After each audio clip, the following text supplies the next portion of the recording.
শুরু হয়ে গেল ভূত এফএম। আপনাদের সবাইকে ভূত এফএমে আমন্ত্রণ জানাচ্ছি এবং আশা করছি যে যেখানে আছেন ভালো আছেন, সুস্থ আছেন।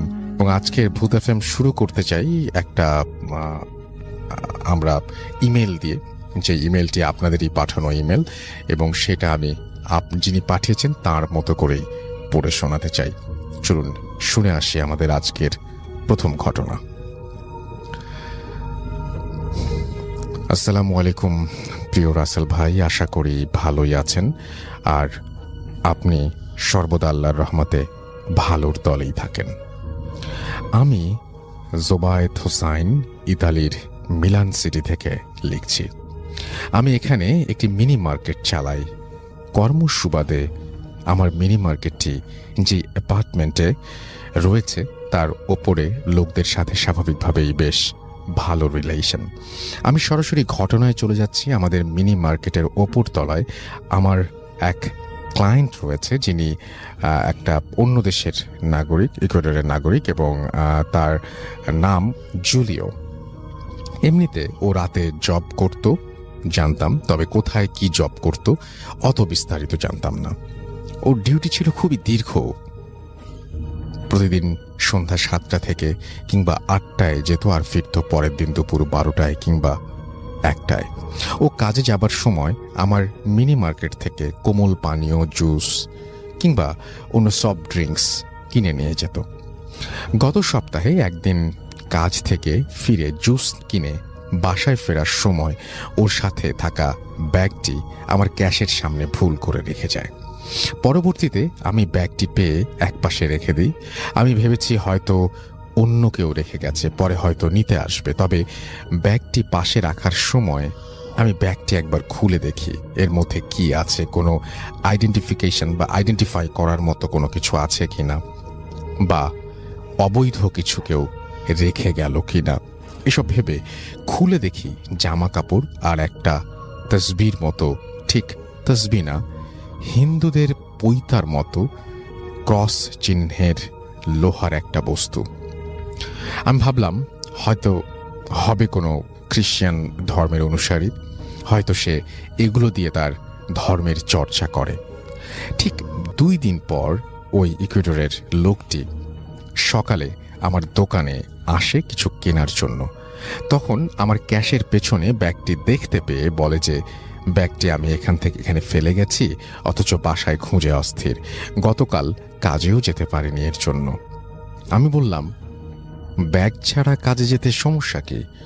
আর আমি ব্যাগটি খুলে চেক করেছি যে কার বা কি কে রেখে গেছে। আমি তো দেখলাম জামা কাপড়, ক্রস টাইপের কিছু। ও তখন ব্যাগটা হাতে নিয়ে আমার সামনে আবার খুলে 2-3টা জিনিস বের করলো। ক্রস ছাড়াও আরও মালা ধাঁচের কিছু আছে, বলে যে এগুলো ছাড়া কাজে যাওয়া যায় না। আমি শুনে কিছুটা অবাক হলাম আর দুষ্টামি করে বললাম যে তুমি কি জাদুটোনা করো নাকি? ও হেসে বলল, না, জাদুটোনা করার সামর্থ্য আমার নেই। আমি যেই হাসপাতালে জব করি ওখানে রাতের ডিউটিতে সমস্যা হয়, তাই সেফটির জন্য এইগুলো রাখি। আমি শুনে কিছুটা অবাক হলাম, আবার আগ্রহ বাড়ল শোনার। মনে মনে আপনাদের ভূত এফএমের কথা মনে পড়ল। আমি প্রায়, আপনি বলে থাকেন আমাদের আশেপাশে যাদের অভিজ্ঞতা আছে এসব ভৌতিক ঘটনার, সেগুলো আপনাদের সাথেই শেয়ার করতে। ঠিক তেমনি আমি ওকে খুব করে অনুরোধ করলাম শোনানোর জন্য।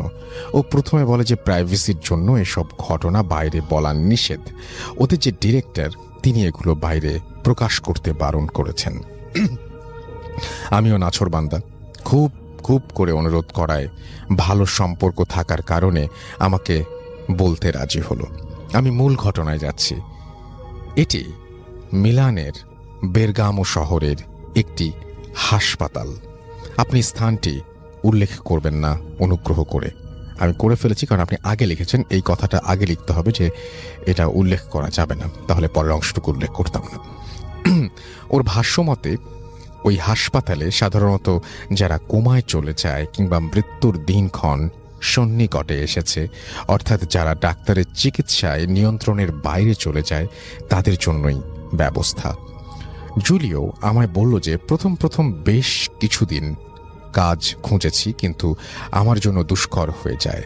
প্রায় দীর্ঘ 7-8 মাস পর 2017 ফেব্রুয়ারির দিকে হাসপাতালে একটা জব পেয়ে আমি বেশ আনন্দিত ছিলাম। আমার কাজ ছিল রোগীদের রুমে গিয়ে চেক করা, ময়লা আবর্জনা পরিষ্কার, কোনো রোগী মারা গেলে তাকে ডোম ঘরে নিয়ে যাওয়া।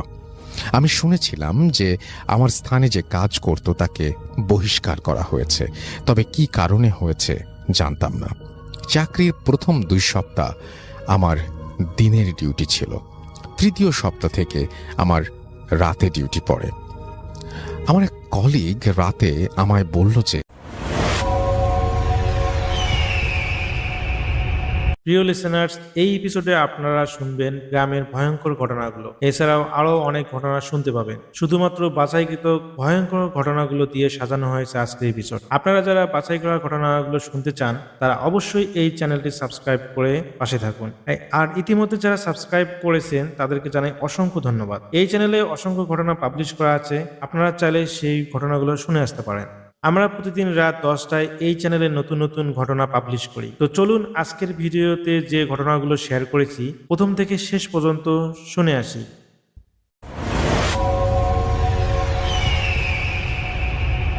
কলিগ রাতে আমায় বলল যে রাত 1টার পর একটু সতর্ক থাকতে এবং এক কলিগ আরেক কলিগের নজরের আওতায় থাকতে। আমি শুনে ভাবলাম হয়তো কাজে কেউ ফাঁকি দেয় কিনা সেটা নিয়ন্ত্রণ করার জন্য এই ব্যবস্থা। আমি মনে মনে ভাবলাম আমার যে কাজ সে আমি কেউ দেখলেও করবে, আবার না দেখলেও করব। আর হাসপাতালে তো সিসি ক্যামেরা আছেই, তাই অনর্থক কোনো নজরের বিষয়টাকে আমি কেয়ার করলাম না। আমি রুম ক্লিন করে এগোচ্ছি। এমন সময় আমাদের ঝাড়ু বালতি যেখানে রাখি মনে হলো কালো জামা পরা একটা মানুষ ঢুকলো সেখানে। আমি সোজা গিয়ে ডানে মুখ ঘোরানোর সময় মনে হলো যে কেউ ঢুকেছে। আমাদের স্টাফ সকলেই আকাশি রঙের পোশাক পরা।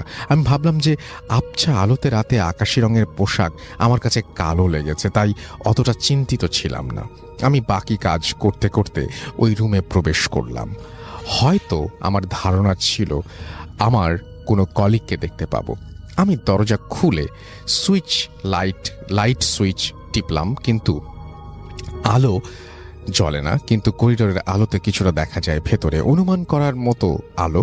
আমি বালতিগুলো ভরে রাখতে আমার কাছে ভীষণ এক ঠান্ডা অনুভব হলো। আমি ভাবলাম হয়তো যে কোনো বাতাস প্রবেশ করলো, কিন্তু ঠান্ডায় আমার নাক মুখ কাঁপুনি দিয়ে আমার শরীরের অন্যরকম অনুভূতি যেটা বোঝাতে পারবো না। আমি কিছুক্ষণ স্থির হয়ে দাঁড়িয়েছিলাম আর ভাবছিলাম যে এটা স্বাভাবিক কোনো বাতাস না। আমার তখন স্পষ্ট মনে আছে যে আমার ঠিক পেছনে দরজা, যেখান দিয়ে করিডোরের আলো আসছিল, কিন্তু ফিল হচ্ছিল যেন রুমে কোনো দরজা নেই। আমি যেদিকেই ঘুরি হাত দিলে কেবল দেয়াল স্পর্শ লাগে, আর দরজা ঠিক আমার পেছনে। আমি প্রায় 4 দিকেই ঘুরছি, একই অবস্থা, দরজা ঠিক আমার পেছনে। আমি টেনশন আর ভয় মিলিয়ে বসে পড়লাম ফ্লোরে। এমন সময় আমার 2 জন কলিগ একসাথেই এসে রুমের দরজা খুলে লাইট জ্বালায়, আর আমাকে তারা নাকি ফ্লোরে বসে দুলতে দেখেছিল। জুলিও আমাকে আমার দোকানে বসে কেমন করে দুলছিল সেটা অভিনয় করে দেখালো, ঠিক যেভাবে মাদ্রাসার ছাত্ররা পড়ার সময় দোলে। এরপর কলিগ আমাকে তুলে আরেকটা রুমে গিয়ে তৎক্ষণাৎ কিছু বলেনি, শুধু বলল, তোমাকে না সবসময় কারো চোখের সামনে থাকতে বলেছিলাম, একা একা কি করছো এখানে? এখন কি একটু ঠিক আছো? আমি মনে মনে বললাম যে না, যদি বলি চাকরিটায় আনফিট বলে ডিসমিস করে দেয় কিনা। বললাম হ্যাঁ ঠিক আছি, গায়ে একটু জ্বর ভাব, তাই হয়তো পড়ে গেছি। আমার ওই ঠান্ডা বাতাসটাকে মনে হয়েছিল জ্বর হবার পূর্বে মানুষের একটু ঠান্ডা আর কাঁপুনি দেয়। আমার কলিগরা কপালে হাত দিয়ে বলল, কই না তো, হয়তো ক্লান্ত, যাও আমাদের রেস্ট রুমে একটু জিরিয়ে নাও। এরপর আমাকে 2 দিনের বিশ্রাম দেয়া হয়। তখন অবধি আমাকে কেউ জানায়নি যে ওখানে সমস্যা হয়। দুদিন পর যখন আবার ওখানে যাই, আমি দিনের বেলা বাসা থেকে ঘুমিয়ে সুন্দর প্রিপারেশন নিয়ে গিয়েছি যে নতুন জব যদি সমস্যা হয়। ওই দিন ও আমায় বলল যে রাতে সতর্ক থেকো, কারো চোখে চোখে থেকো। আমি ভাবলাম মৃত্যুশায়ী অথবা একদম মুমূর্ষ রোগী থাকে, তাই হয়তো এমন কিছু বলছে। কখন কোন বেডে ইমার্জেন্সি দরকার পড়ে তাই হয়তো এই ব্যবস্থা। আমি হয়তো নিজের কাজ স্বাধীনভাবে করার চেষ্টা করতাম, যে যে দায়িত্ব তা পুরো করা রিল্যাক্স মুডে। ওই দিন তেমন কিছু ঘটল না। ঘটনা ঘটল এর ঠিক 2 দিন পর। ওই দিন সন্ধ্যায় একে একে 5 জন মানুষ মারা গিয়েছে, তাই কাজের চাপও একটু বেশি। 2 জনের আত্মীয় স্বজন এসেছে, আর বাকি 3 জনের কেউ আসেনি খবর নিতে, হয়তো কাল বা পরশু আসবে। আমি আর কলিগরা মিলে লাশগুলো ডুম ঘরে নিয়ে গেছি। রাত তখন 2:30 মতো। আমার ভীষণ বাথরুম চেপেছে। আমি যথারীতি বাথরুমে গিয়ে বাথরুম করছি। হসপিটালের বাথরুমের কমোডের সাথেই বা দিকে একটা জানালা, কাঠের মধ্যে কাচ বসানো জানালা। আমার কাছে একটু অস্বস্তিকর লাগছে, হয়তো ওই বাইরের দিকে চোখ পড়াতে। বাথরুমের জানালাটা হাসপাতালের পেছনের দিকে একটা জঙ্গলের দিকে মুখ করা। আমি জুলিওকে বললাম যে হ্যাঁ, আমারও অত রাতে একা একা বাথরুমে গেলে জানালা খোলা রাখলে একটু ভয় ভয় করে, মনে হয় কেউ তাকিয়ে আছে কিংবা ভয় দেখায়। জুলিও আমার কথায় সায় দিয়ে বলল ঠিক ঠিক, আমারও এমনি মনে হয়। এরপর জুলিও বলল আমার জানালা হাত দিয়ে চেপে রেখেছি যেন না খুলে যায়, বাইরে হালকা বাতাস, তাই একটু টাইট করে বারবার খুলে যেতে চাচ্ছে। আর জানালা পুরোপুরি খোলার আগেই আমি আবার হাত দিয়ে চেপে ধরি। বাতাসের তীব্র গতি, আমার কাছে মনে হয় জানালার ফাঁকা দিয়ে শুধু বাতাস নয়, গ্যাস বের হলে যেমন শব্দ, ঠিক অমন শব্দে বারবার জানালা প্রেসারে ভেতরের দিকে খুলে যাচ্ছে। আমি নিজেকে একটু রিল্যাক্স ভাবে থাকার জন্য হালকা উঁচু হয়ে ছিটকিনিটা লাগিয়ে দিই। এমন সময় বাইরে কারো প্রেজেন্স আমি ফিল করি। জানালার কাচ ছিল কিছুটা ঘোলাটে, ট্রান্সপারেন্ট টাইপের। কারো মুখ এবং নাক কাচের সাথে লাগিয়ে রেখে থাপ্পড় দিচ্ছে জানালার কাছে, আর ভয়ঙ্কর স্বরে একটা চিৎকার। আমার কাছে মনে হলো যেন জানালার ছিটকিনি লাগানোতে ওই জিনিসটা খুব খুশি হয়নি, আমাকে ভয় দেখাতে পারছে না। আমি ওই জানালার জিনিসটার চিৎকার শুনে প্রচণ্ড ভয়ে আমার কলিগদের ডাকার জন্য বা বাঁচাও বলে চিৎকার দেওয়ার জন্য চেষ্টা করছি, কিন্তু আমার কাছে মনে হচ্ছে যেন আমি বোবা, শুধু আর্তনাদজনিত শব্দ বের হয় গলা দিয়ে, কিন্তু বোঝার মতো কোনো শব্দ বের হচ্ছে না। আমি ওই জিনিসটা কাচের সাথে মুখ চাপ দিয়ে রেখেছেই এবং সরানোর জন্য আমি যেই না থাপ্পড় দিচ্ছে আর গোঙানির মতো চিৎকার করছে। আমি প্রচণ্ড ঘেমে আধা টয়লেটরত অবস্থায় ওখান থেকে লাফ দিয়ে দূরে সরে যাই। আমি জানালার দিকে তাকিয়ে যখন দেখতে পেলাম ওটা বাম দিকে আস্তে আস্তে চিৎকার করতে করতে সরে পড়লো। আমার বাথরুমের দরজায় আমার কলিগরা আমায় ডাকছে আর বলছে যে আমি কি ভেতরে, আমি কি ঠিক আছি। আমি নিজেকে পরিষ্কার করে চোখ মুখে পানি দিয়ে বের হলাম, আর বাইরে এসে তাদের কথা শুনছি যে 5-6 মিনিট ধরে আমি ভেতরে অদ্ভুত শব্দ করছি। তারা আমাকে ডাকছে, কিন্তু আমি কোনো উত্তর না দিয়ে কেবলই শব্দ করে যাচ্ছি। এরপর আমাকে সবাই অফিসিয়াল ডেস্কে নিয়ে গিয়ে কিছু খেতে দেয়, আর ডিরেক্টর এসে ক্রস চিহ্নের ওই জিনিসটার কথা বলে যেটা আমার ব্যাগে আমি দেখেছিলাম। জুলিও আরও বলল যে ওদের হসপিটালের স্টাফরা রাতে অন ডিউটির সময় জামার সাথে বেল্ট টাইপের যেটা আছে সেটির সাথে গেঁথে রাখতো।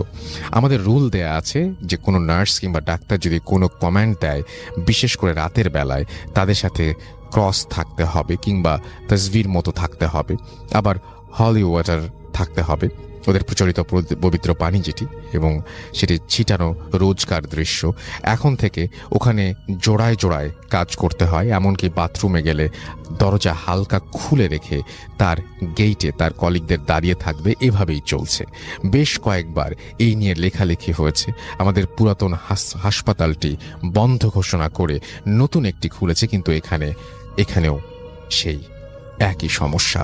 3 সপ্তাহ আগের ঘটনা, আমাদের এক স্টাফ হঠাৎ রাতে এক কোমায় থাকা রোগীকে বিছানা থেকে টেনে হিঁচড়ে নামিয়ে তিনি বিছানায় গিয়ে ঠিক কোমার রোগীটির মতো আচরণ করতে লাগলো।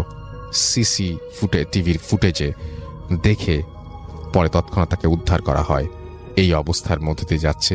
জুলিও আরও বলল, আরও ঘটনা আছে, সময় করে আর এক সময় বলবে।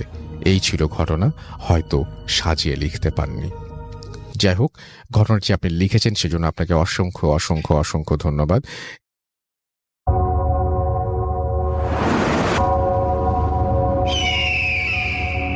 Welcome back. আপনাদের সবাইকে স্বাগত জানাই আমি রাসেল। আশা করছি আপনারা সবাই ভালো আছেন, ভালোর তলে আছেন। আমিও ভালো আছি আর ভালোর তলে আছি। চলে যাব আরও একটি ঘটনায়। যদি ভালো লাগে সাথে থাকবেন। হ্যালো লিসেনার্স, আশা করি সবাই ভালো আছেন, ভালো দলে আছেন। আমি যে আজকে ঘটনাটা শেয়ার করব, সেই ঘটনাটা আমাকে একজন শেয়ার করেছেন। তিনি আমাকে তার নাম ঠিকানা বলতে মানা করেছেন। তো তিনি যেভাবে আমাকে ঘটনাটা বলেছেন, আমি চেষ্টা করব আপনাদের মাঝে সেইভাবে ঘটনাটি বলার জন্য। ঘটনাটা ছিল 2015 সালে। এটা প্রায় আজ থেকে 10 বছর আগের ঘটনা। আমি ক্লাস 7-এ পড়ি। সুযোগ পেলেই ছোট ফুপুর বাসায় বেড়াতে যেতাম। তাই সেইবার গ্রীষ্মকালীন ছুটি পেয়ে ফুপুর বাসায় চলে যাই। শহরে থাকতাম বলে ফুপুর বাসায় আমার গ্রামের পরিবেশ খুবই ভালো লাগতো। যেহেতু গ্রীষ্মকালীন ছুটি পেয়েছি, স্কুল একটা লং টাইম বন্ধ, এই জন্য আমি গ্রামের বাসায় ফুপুর বাসায় গ্রামের বাসায় চলে যাই। ফুপুর বাসায় প্রথম দিন আমার খুব ভালোই কাটলো। সমস্যা শুরু হলো ঠিক তারপর দিন থেকে। আমি রাতে খেয়ে শুয়ে পড়েছি। হঠাৎ করে আমি মাঝরাতে শুনতে পাই বাইরে, আমার রুমে আমি যেখানে শুয়েছিলাম তার বাইরে পাশে মনে হচ্ছে কে যেন পায়ে নুপুর পরে পায়চারি করছে। প্রথমে আমার কাছে মনে হলো এটা যে হয়তো আমি ভুল শুনছি, কিন্তু যখন দেখলাম শব্দটা বন্ধ হচ্ছে না, ক্রমশ বেড়ে যাচ্ছে, মনে হচ্ছে যে আমারই হলো রুমের পাশে খুব সুন্দরভাবে পায়চারি করে স্পষ্ট বোঝা যাচ্ছে, তখন একটু ভয় পেয়ে গেলাম। এরপর আমি ফুপুকে ডেকে তুলে তাকে আমি সবকিছু বললাম। ফুপু আমার রুমে এসে শব্দটা শোনার চেষ্টা করতেছিল, এবং কিন্তু তিনি কোনো শব্দ শুনতে পাচ্ছিল না। এবং আমি ফুপুকে জিজ্ঞেস করলাম, ফুপু তুমি কি শব্দটা শুনতে পাচ্ছ? দেখো ওই এখনো সেইখানে নুপুর পায়ে পায়চারি করতেছে। তো ফুপু আমাকে বলল, আরে কই, কোনো তো আমি নুপুর পায়ের শব্দ পাচ্ছি না, দূরে তো ঝিঝি পোকার ডাক শোনা যাচ্ছে, তুই হয়তো বা ভুল শুনতেছিস, ঘুমিয়ে পড়। তো ফুপু আমাকে বুঝিয়ে চলে গেল। তো আমিও এটা আমার মনে ভুল করে ভাবলাম যে হয়তো বা আমি ভুল শুনতেছি, বা যদি নুপুরের সত্যি শব্দ হইতো তাহলে তো আমার ফুপুও শুনতো। তা আমি ভুল মনে করে আমি শুয়ে পড়লাম এবং ঘুমিয়ে গেলাম। এর পরের দিন সারাদিন খুবই ভালো কাটলো, কিন্তু সন্ধ্যা হতে না হতেই কানে আসতে লাগলো সেই নুপুরের শব্দ। তো যখন আমি রাত 10টা থেকে ঘুমাতে যাব, তখনও আমি সেই শব্দগুলো পাচ্ছিলাম এবং খুব ভয় পাচ্ছিলাম যে কি না কি ঘটে। এই জন্য আমি আজকে ফুপুকে বললাম, ফুপু তুমি আজকে আমার সাথে ঘুমাবে, আমার ভয় করতেছে। তো ফুপু রাজি হয়ে গেল, তো ঠিক আছে। তো আমি ফুপুর সাথে ঘুমিয়ে গেলাম, কিন্তু হঠাৎ করে দেখলাম যে আমি ঘুম ভেঙে গেছে এবং নুপুরের শব্দ শুনতে পাচ্ছি। তা আমি হলো সে সময় যেহেতু গরমকাল চলতেছে, আর গ্রামের বাসাগুলো তো নর্মালি জানালা খুলে সবাই রাতে ঘুমায় ডিম লাইট জ্বালিয়ে। তো আমি খুব ভয় পাইতেছিলাম যে জানালা দিয়ে তাকাবো কিনা, কিন্তু কোনোভাবেই সাহস পাচ্ছিলাম না। তো আমি ধীরে ধীরে, তাও একটু পর সাহস পেয়ে ধীরে ধীরে আমি যখন জানালার দিকে তাকালাম, জানালা দিয়ে বাইরে দেখার চেষ্টা করতেছি যে কে। যদিও আমি সাহস পাইতেছিলাম না, তখন আমি শুনলাম যে নুপুরের সাথে সাথে কেউ যেন উঠানটা ঝাড়ু দিচ্ছে, এরকম একটা শব্দ। তো আমি ভাবলাম যে সাহস করে দিয়ে একবার দেখা যাক যে আসলে কে সে। তখন আমি হলো জানালার দিকে তাকিয়ে যা দেখলাম যে একটা মহিলা, সে কুঁজো হয়ে ঝাড়ু দিচ্ছিল এবং তার ফেসটা দেখা যাচ্ছিল না। আমি দেখতেছিলাম যে তার পায়ে নুপুর ছিল এবং সে উঠান ঝাড়ু দিচ্ছিল, কিন্তু রাত এতগুলো বাজে এই সময় তাকে দেখা যাচ্ছে স্পষ্টভাবে, মনে হয় যে সন্ধ্যার বা সকালের যে আলোর মধ্যে যে একটা মানুষকে দেখা যায় না স্পষ্টভাবে, এরকম। আমি খুবই অবাক হয়েছি যে এটা কেমনে সম্ভব, চাঁদনি রাতও তো ওইরকম না। তো হঠাৎ করে না সেই মহিলাটি আমার দিকে তাকালো। আমি দেখলাম সেই মহিলার মুখটা মানে খুবই সম্পূর্ণরূপে ঝলসানো একটা মুখ। তাকে দেখার সঙ্গে সঙ্গে আমার শরীর দিয়ে মনে হয় যে একটা ঠান্ডা স্রোত বয়ে গেল। এই গ্রীষ্মকালে যেখানে মানুষ ঘেমে যায়, সেখানে আমার মানে এত পরিমাণে একটা ঠান্ডা আমার শরীরে দিয়ে বয়ে গেল, বা একটা হাওয়া আমার শরীরে লাগলো। আমি মানে কাঁপতেছি, বিষয়টা এরকম। এবং সেই মহিলার যখন মুখটা আমি ঝলসনা দেখলাম, খুবই ভয় পেলাম। ভয় পাওয়ার এক পর্যায়ে সে যখন আমাকে দেখে হাসি দিল, আমি আর নিজেকে ধরে রাখতে পারলাম না, আমি অজ্ঞান হয়ে পড়ে যাই। এরপর আমার আর কিছুই মনে নেই। তো এর হলো 2 দিন পর আমার জ্ঞান ফেরে আমি দেখি যে আমার চতুর্পাশে আমার হলো ফুপু ফুপা এবং তার বাচ্চা কাচ্চা। তো আমাকে জিজ্ঞেস করলো যে কি হয়েছে, তুই অজ্ঞান হয়েছিস কেন? আর তোকে 2 দিন ধরে অজ্ঞান অবস্থায় কোনোভাবে জাগানো যাচ্ছে না। ইতিমধ্যে অবশ্য আমার ফুপু এক হুজুরকে নিয়ে আসছিল, যেহেতু আমি তাকে বলছিলাম যে আমি এরকম নুপুর পায়েস মানে একটা শুনছিলাম। তো হুজুর এসে আসলে পানি পড়ায় এবং তাবিজ দিয়ে যায়, এবং তাবিজ পড়ানোর পরবর্তীতে আমি আসলে জ্ঞান ফিরে পাই। তো এরপর আমি আমার ফুপুকে ঘটনাগুলো বলি, এবং সেদিনও সেই হুজুরকে নিয়ে আসা হয়, এবং হুজুর পুনরায় আমাকে ঝাড়ফুঁক করেন এবং বলে এই তাবিজ দেন, তাবিজ দিয়ে বলেন যে এই তাবিজটা না খুলতে। আর এই ফুপুদের বাসায় ওই বাচ্চারে নাকি একটা খারাপ জিন ছিল, সেই খারাপ জিনটা আমাকে দেখে পছন্দ করেছে, যার কারণে সে আমাকে নিয়ে যেতে চায়। এই জন্য সে আমাকে আর কি আমার উপর ভর করেছে বা আমাকে দেখা দিয়েছে।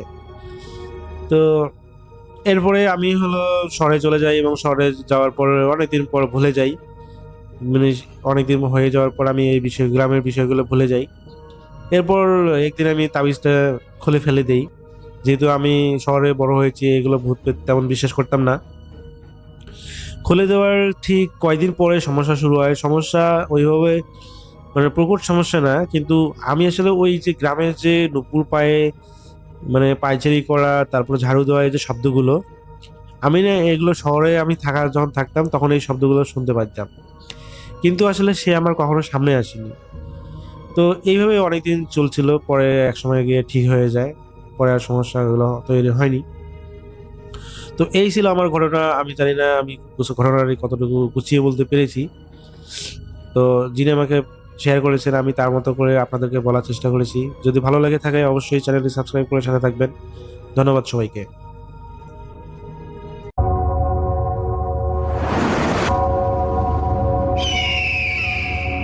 Welcome back. আপনাদের সবাইকে স্বাগত জানাই আমি রাসেল। আশা করছি আপনারা সবাই ভালো আছেন, ভালোর তলে আছেন। আমিও ভালো আছি আর ভালোর তলে আছি। চলে যাব আরও একটি ঘটনায়। যদি ভালো লাগে সাথে থাকবেন। প্রথম যে ঘটনাটি আপনাদের সামনে উপস্থাপন করতে যাচ্ছি, মূলত এই ঘটনাটি ঘটেছিল ওনার খালামণির সাথে। আর এই ঘটনাটির প্রত্যক্ষদর্শী এই নওশিনাপুর নানা, নানি, নওশিনাপুর আম্মু, অনেকেই। ঘটনাটির সাল 1979 বা 80 এরকম হবে আর কি, এতটুকু জানিয়েছেন নওশিনাপুর। এক্সাক্ট সালটা বলা মুশকিল, তো উনি বলেছেন এরকম সাল একটা হতে পারে আনুমানিক। তো ওনার বড় খালা তখন ক্লাস 7-এ পড়েন। তখন খালার বয়স 14 কি 15 হবে। বগুড়া শহরের ঠনঠনিয়া এলাকার বটতলা নামক জায়গা থেকে কিছুটা দূরে বাড়ি ছিল তখন তাদের। তো বটতলা থেকে বাড়িতে হেঁটে যেতে বড় জোর সময় লাগতো 1 মিনিটের মতো। তখন কালী পূজার সময় ছিল। একদিন স্কুল থেকে ফেরার পথে এক প্রতিবেশীর থেকে ওই বটতলায় পূজার কথা শুনে এই খালামণি উনি চিন্তা করেছেন যে সে পুজো দেখতে আসবে।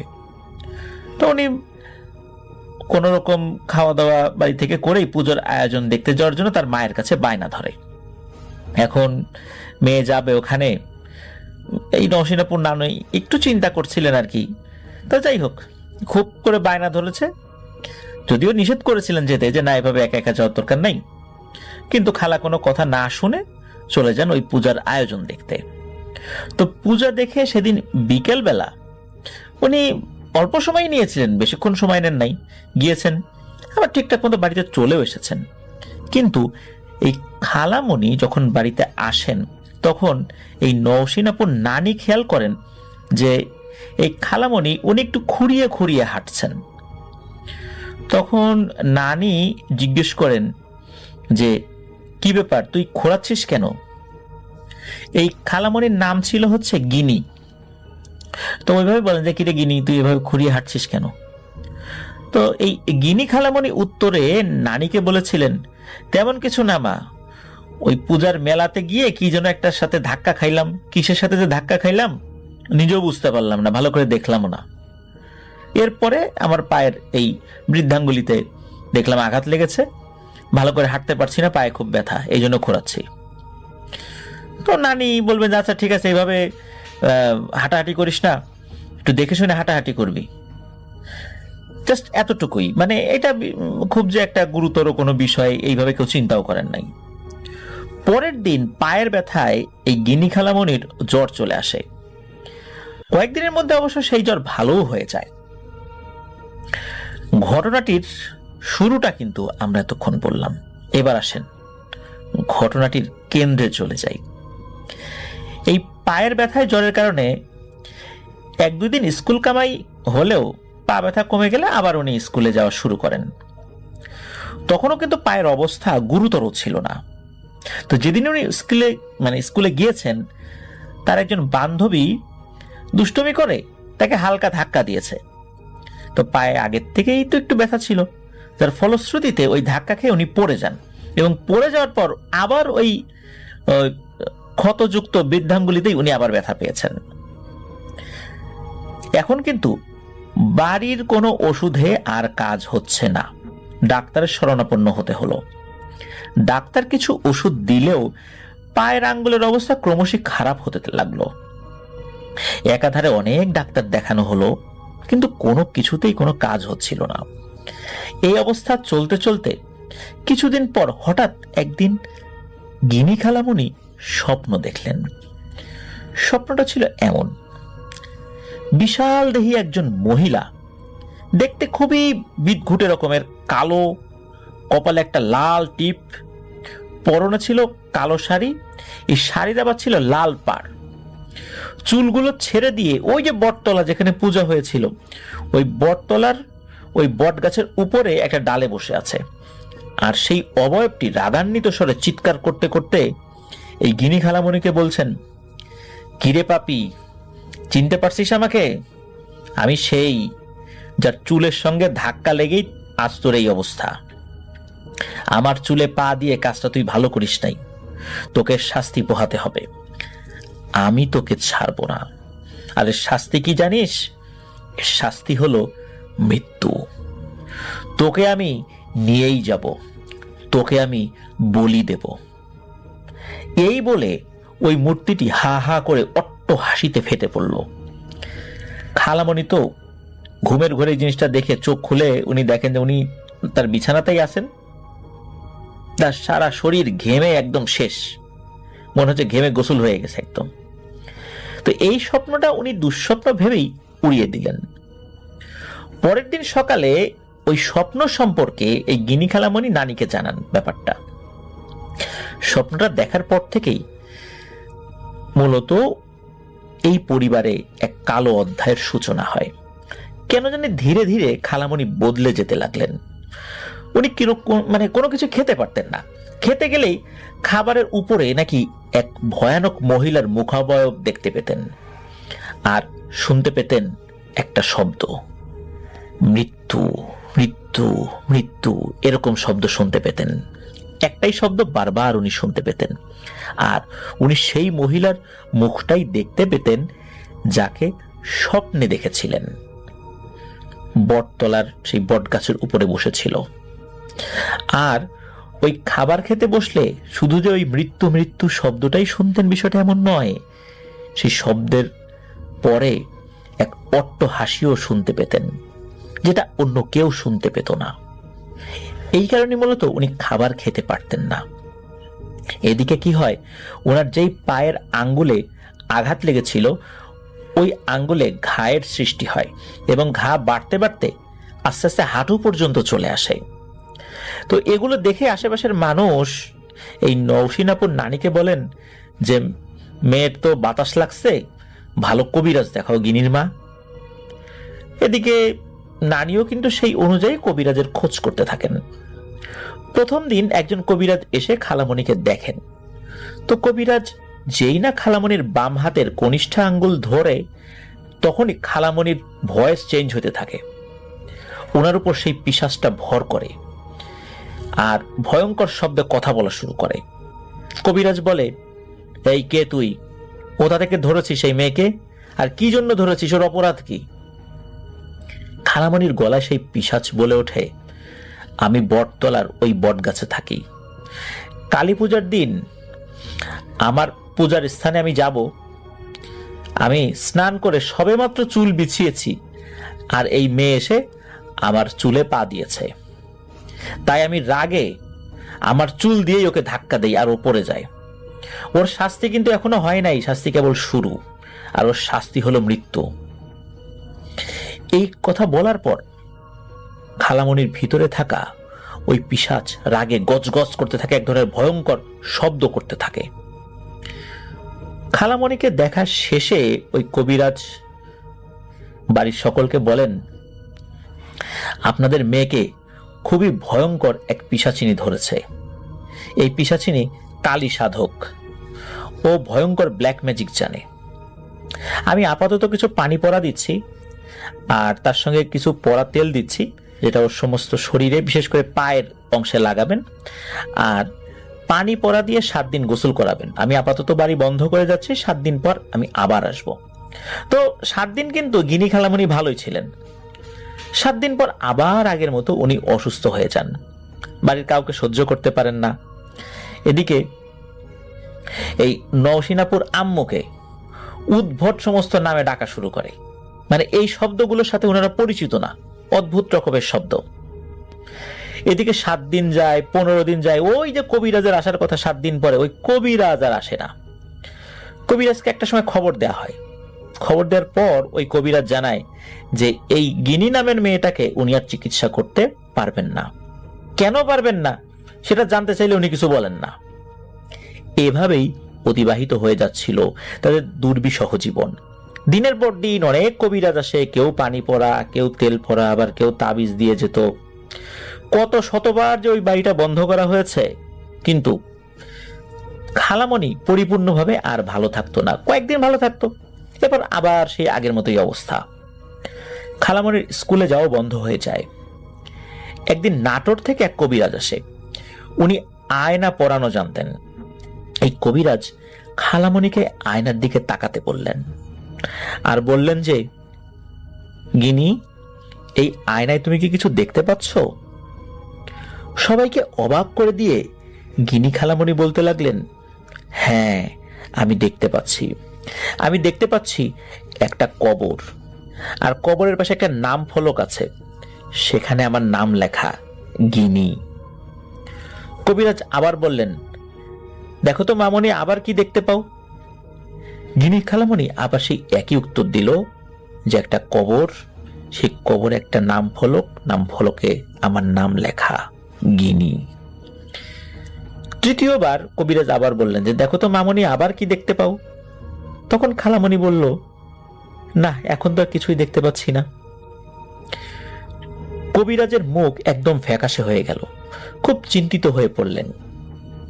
কবিরাজ শুধু এতটুকুই বললেন, আসলে অনেক দেরি হয়ে গেছে, আল্লাহকে ডাকেন, আমার হাতে এখন আর চিকিৎসা করার মতো কোনো বিদ্যা বুদ্ধি নাই, আমার জারি জুরি সব শেষ, এখন আল্লাহ পারেন এই মেয়েটাকে সুস্থ করতে। পরিবারের সকলের তো মন খারাপ হয়ে গেল কবিরাজের এমন কথা শুনে। এরই মধ্যে দিনের বেলা একটা ভয়ানক ঘটনা ঘটে। পরিবারের সবাই বসে আছে বাড়ির বারান্দায়। হঠাৎ করে ধপাস করে একটা শব্দ হয়। এই শব্দের পরে দেখা যায় যে উঠোনের মাঝখানে কোথা থেকে মোটা কালো একটা সাপ যেন ধপাস করে পড়েছে। আর এটা পড়ার পরই ওই সাপটা আবার অদৃশ্য হয়ে যায়। সবাই চিন্তা করছে এই সাপটা মনে হয় আশেপাশে কোথাও চলে গেছে, ক্ষতি করতে পারে। এই চিন্তা করে দ্রুত সাপটাকে খোঁজার চেষ্টা করলেও এই সাপটাকে আর কখনোই পাওয়া যায়নি। সাপটা কোথা থেকে আসলো, হঠাৎ করে উপর থেকে ঠাস করে পড়লো, আবার কোথায় বা হারিয়ে গেল, এটা কিন্তু আর বোঝা যায়নি। তো এরকম করে ছোটখাটো কিন্তু অনেক ঘটনাই ঘটে, যেগুলো বলতে গেলে দীর্ঘ সময় লাগবে। এই কারণে ওই সমস্ত ছোটখাটো ঘটনাগুলো নওশীন আপু পাঠান নাই বা বলেন নাই। তো একদিন নানি একটা স্বপ্ন দেখেন। তো স্বপ্নে দেখেন যে এই নওশীন আপুর নানির মুরগিগুলো বাইরে উনি ছেড়ে দিয়েছেন। প্রত্যেক একটা চিল এসে ছো দিয়ে একটা মুরগির বাচ্চাকে নিয়ে গেল। শুধু তাই না, একটা বাচ্চা নিয়ে যাওয়ার পর আবার আর একটা বাচ্চা নিয়ে যাওয়ার জন্য সে দূরে ওত পেতে বসে আছে। নানি পরহেজগার মানুষ ছিলেন, উনি এই স্বপ্নটার অর্থ অনেকটাই বুঝতে পেরেছিলেন। বগুড়াতে যখন চিকিৎসা হলো না, তখন গিনি খালামণিকে নিয়ে নানা ভাই ঢাকাতে যান। যেহেতু খালামণির পায়ের সমস্যা ছিল, তাই উনি হাঁটাচলা করতে পারতেন না। তাই খালামণিকে ডাক্তার দেখিয়ে সিঁড়ি দিয়ে নামার সময় কোলে করে নামতে হতো, তাকে কোলে করে নামাতে হতো আর কি। তো যেই না সিঁড়ি দিয়ে নামতে গিয়েছেন নানা ভাই, তখন এই নানা ভাই পেছন থেকে একটা ধাক্কা অনুভব করেন এবং এরপরই উনি পড়ে যান। এটাই যে খুব বড় ক্ষতি হয়েছে বিষয়টা এরকম না, কিন্তু এই ঘটনারই সামান্য অল্প সময় পরেই আর একটা ভয়ানক ঘটনা ঘটে। সেটা হচ্ছে যখনই ওনারা রাস্তায় বের হয়েছেন, হঠাৎ করে বেশ বড় একটা গাড়ির সামনে ওনারা পড়ে যান। কিন্তু গাড়িটা হার্ড ব্রেক করেছিল, আর কয়েক ইঞ্চি যদি আগাতো গাড়িটা ব্রেক করার পরেও, তাহলে ভয়ঙ্কর একটা ধাক্কা লাগতো, আর ওখানে একদম স্পট ডেথ হওয়ার সম্ভাবনা খুব বেশি ছিল। ওই যাত্রায়ও আল্লাহ তাদেরকে বাঁচিয়ে নেন।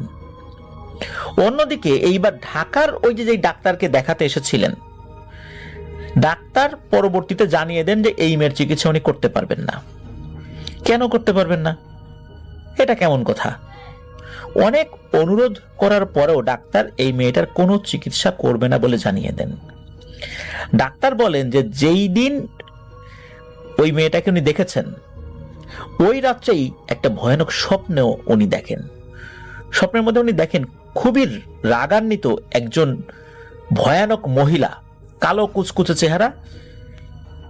এই মহিলাটি ডাক্তারকে বলছে যে বগুড়া থেকে যেই মেয়েটা এসেছিল, এই মেয়ের যদি তুই চিকিৎসা করিস, তুই তো শেষ হবি, তোর বংশকে আমি নির্বংশ করে দেব। প্রথমে তোকে মারবো, তারপর তোর ছেলেকে মারবো, তারপর আর যারা আছে তাদেরকে মারবো। সুতরাং এর চিকিৎসা করবি না। ডাক্তার এই ধরনের স্বপ্ন দেখার পর উনি এই কারণেই এই গিনি খালামণির চিকিৎসা করতে অপারগতা প্রকাশ করেন। একজন ডাক্তার এই ধরনের স্বপ্ন দেখে উনি অপারগতা প্রকাশ করবেন, বিষয়টা খুবই অন্যরকম হলেও এটাই সত্য। এইভাবে কেটে যাচ্ছিল দিন। দীর্ঘ 11টি মাস কেটে যায়। খালামণি আস্তে আস্তে অসুস্থ হতে থাকেন।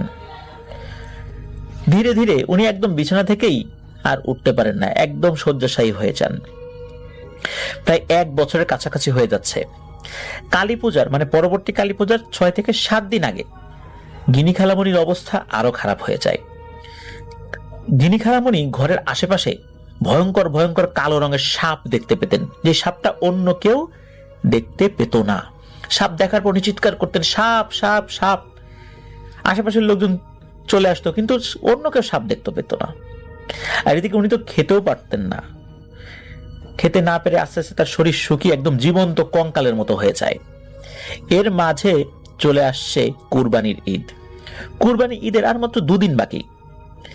তো খালামণির জন্য এই নওশীন আপুর নানা লুকিয়ে লুকিয়ে কাঁদতে কাঁদতে ওনার চোখের কোনায় ঘা হয়ে গিয়েছিল। মানে এতটা কান্নাকাটি উনি করেছিলেন।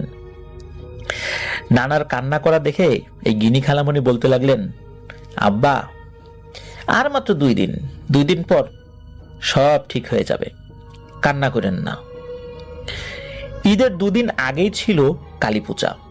যেদিন কালী পূজার বলিদান হয়, ঠিক ওই দিন খালামণি নানা ভাইকে বলতে লাগলেন যে আব্বা, রান্নাঘর থেকে বটি নিয়ে আসেন তো। তো নানা ভাই উত্তরে বললেন, কেন মা, বটি দিয়ে কি করবা? তখন গিনি খালামণি বললেন, বটি নিয়ে এসে আমাকে আপনি বলি দেন, আমার খুব কষ্ট হচ্ছে, আর বাঁচতে ইচ্ছে করছে না। তার কথা শোনার পর বাড়ির সকলে বুঝতে পারেন ভয়ানক কিছু একটা হতে যাচ্ছে। তখন সবাই মিলে কোরআন তেলাওয়াত করা শুরু করেন, কিন্তু লাভ হয় না। শেষ পর্যন্ত সেই ভয়ঙ্কর পিশাচিনীটাই সফল হয়, খালামণির মৃত্যু হয়। মারা যাওয়ার আগে খালামণি প্রচন্ড কষ্ট পেয়েছিলেন। মারা যাওয়ার আগে একটা কথা বলেছিলেন নানা ভাইকে, সেটা হচ্ছে, আব্বা, কাজলকে যেন কখনো পানিতে নামতে না দেয়া হয়। এই কথাটা কেন বলেছিলেন সেটা আর জানা যায়নি। এই কাজল হচ্ছে এই নওশিন আপুর আম্মু। এটি ছিল ঘটনা।